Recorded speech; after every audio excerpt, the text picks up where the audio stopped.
Going over the dash controls in our contract coaches. So what we have here is the rear diff lock. Rear diff, that's going to lock in your rear differential if you're stuck.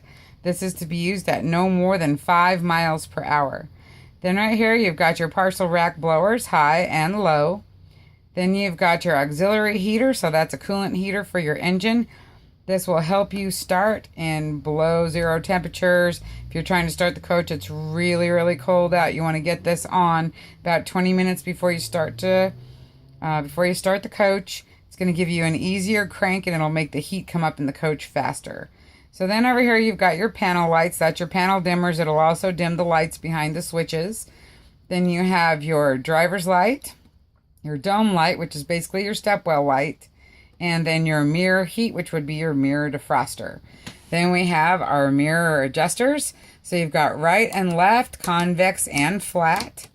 And then you have your accessory switch. So accessory switch, we turn that, we're going to turn it on to lights.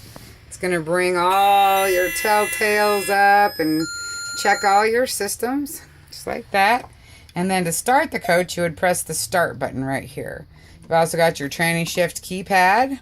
Got your mode button for power mode or economy mode. You have your kneel switch. You've got your open and close for your front door and your hazard switch. Coming up to here, you've got your 110 volt that turns on the plugs back there and the USB charger for your passengers. You have your automatic tire chains. Automatic tire chains are only to be deployed and retracted while you're moving, and you want a maximum speed of 25 miles an hour with those down. Then you've got your chime button, so that what that does is it turns off the chime in the back so that when they pull the pull cord, it does not chime. And then you also have your external speaker button for speaking to your passengers outside through your PA mic. So then coming up here to the vertical part of the dash, you've got your tag axle lock and unlock. So what that does is that turns the steering on and off in your tag axle, locks it out. And then you have your rear raise button, so that's going to raise the back of your coach. You want to always turn that on when you're turning into our yard. You'll press it. You need to almost stop to have it come on.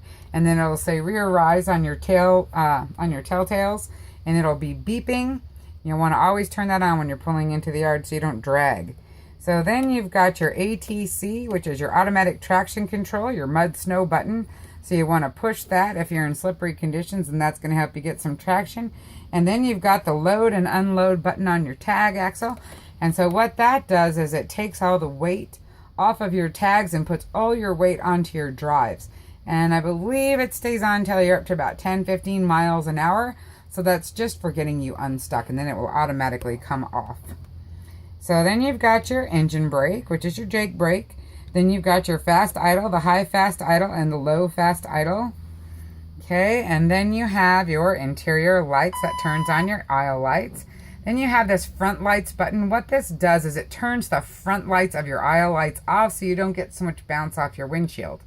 So then you've got your reading lights. You got a test switch, an off position, and then a position for them to be on, and the passengers can control the on and off. Coming over here, we have our wheelchair power button. So you flip that up, push the toggle up. That'll start your wheelchair power and get your ADA lift running. So then down here, we have our tire pressure monitoring system right there.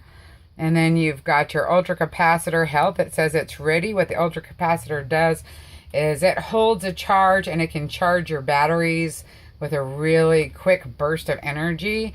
Then you've got your DEF gauge. Over here you've got your speedometer and your odometer, and as you can see, I don't know if you guys can see on this video, it also gives you messages as well as telling you your miles. So this one's saying alternator not generating, and that's perfectly fine because the coach is not running, so obviously the alternator would not be generating. If you get a mill light over here in your telltales, which is a malfunction indicator light, it can give you a secondary message down here on your odometer. And so then down here we have a fuel gauge, and then we've got a voltmeter. So proper operating volts would be 28. It would be 32 if it was charging. So then over here you've got your oil pressure right here. Then you've got your water temperature, engine temp right there. And then you have your air gauges here. And you've got another telltale cluster over here. And then you have your defroster and your windshield washer and wipers. Push for wash and twist for wipe. Okay. Then you've got your passenger climate control. So you just push this. This is your on and off, inside, outside temperature of the coach, up and down temperature selector. And then you've got a recirculating or fresh air and auto button. And then your fan buttons over here. And then, of course, your turn signals and your high beams are on the floor. This is your steering wheel adjuster right here. You have a horn over here and a horn on your wheel. And I believe that's going to be it for your dash controls.